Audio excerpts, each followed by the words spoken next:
Guys JEE mains 2023 का ये सवाल आपने देखा होगा और यहाँ पे हर जगह कंफ्यूजन है कि वैल्यू किस तरह से दे रखी है, एक्चुअल क्वेश्चन क्या है। तो ये था जेईई मेंस 2023 का 25 जनवरी फर्स्ट शिफ्ट का क्वेश्चन था। देखिए इसमें पूछा गया था minimum value of the F x, यहाँ लिख के दे रहा है और ये डेफिनेट इंटीग्रल है 0 to 2 e to the power modulus of x minus T D T. अब इसका जो मेन वेरिएबल है अगर वो t चला रहा है तभी तो विद रेस्पेक्ट टू t उसको इंटीग्रेट कर रहा है। तो यहाँ जो आप पहली बात तो ये समझ लीजिए कि x कांस्टेंट है, यहाँ पे x कांस्टेंट है और इसने जो सारा वर्कआउट किया है वो विद रेस्पेक्ट टू t किया है। तो इसका मतलब अगर x कांस्टेंट है तो वो कांस्टेंट यहाँ पे भी नहीं आना चाहिए।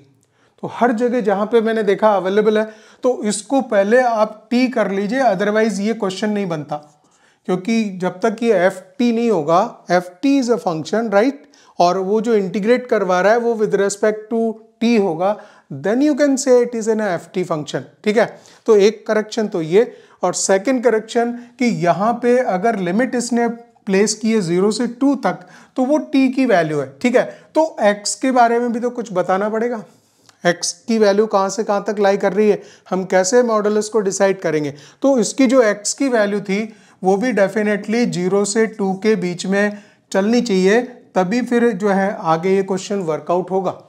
तो अब हमारे पास में पोजीशन क्लियर है, क्वेश्चन बिल्कुल एग्जैक्टली ऐसा होना चाहिए। ठीक है ना, तो इसको सॉल्व करते हैं।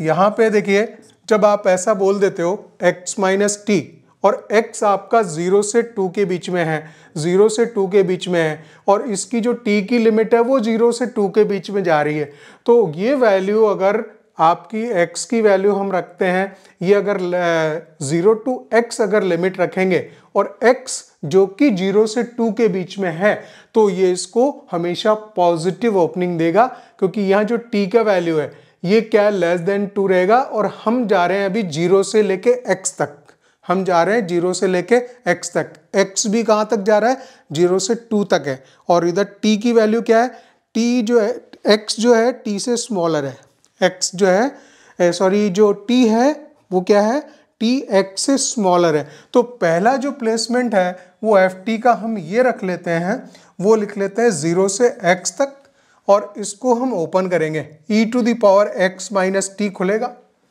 कोई प्रॉब्लम इसमें, क्योंकि ये जो x है ये जा रहा है 0 से 2 और t जो है अभी t की लिमिट भी वही है 0 से 2, लेकिन ये इससे माइनस हो रहा है। ठीक है ना, तो हम ऐसे 0 से x फुल चढ़ा दिया है, अपर लिमिट इसकी फुल ले ली है, तो जो ओपनिंग देगा वो क्या देगा, वो x माइनस टी की देगा। ठीक है, सेकेंड हम ले लेते हैं इसको x से लेके t तक ले लेते हैं।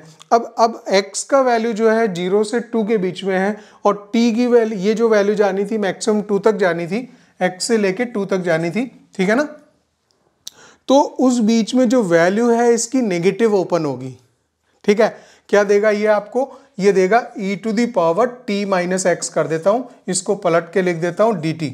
अब आप एक चीज देखें, विद रेस्पेक्ट टू t ये इंटीग्रेट हो रहा है, x कांस्टेंट है, x कांस्टेंट है, तो अगर x कांस्टेंट है तो इसका तो कुछ भी नहीं होने वाला, e to the power x into E to the power minus T हम लिखेंगे और e to the power x को बाहर निकाल देंगे, e to the power minus T का इंटीग्रेशन होगा e to the power minus T और माइनस आएगा minus e to the power x मैंने बाहर निकाला हुआ था, वापस उसको मर्ज करके भी लिख सकते हैं। ठीक है, और अब लिमिट लगा देंगे इसकी 0 to x तक। ठीक है, सेकेंड पॉइंट ये करना है कि इसका इंटीग्रेशन करना है, तो यहाँ पे आप देख रहे हो t वेरिएबल है तो उसको तो सेम लिखेंगे, उसका कोफिशिएंट भी 1 है, तो e to the power t minus X लिखेंगे, लिमिट लगाएंगे आप x से लेके 2 तक और काम खत्म हुआ।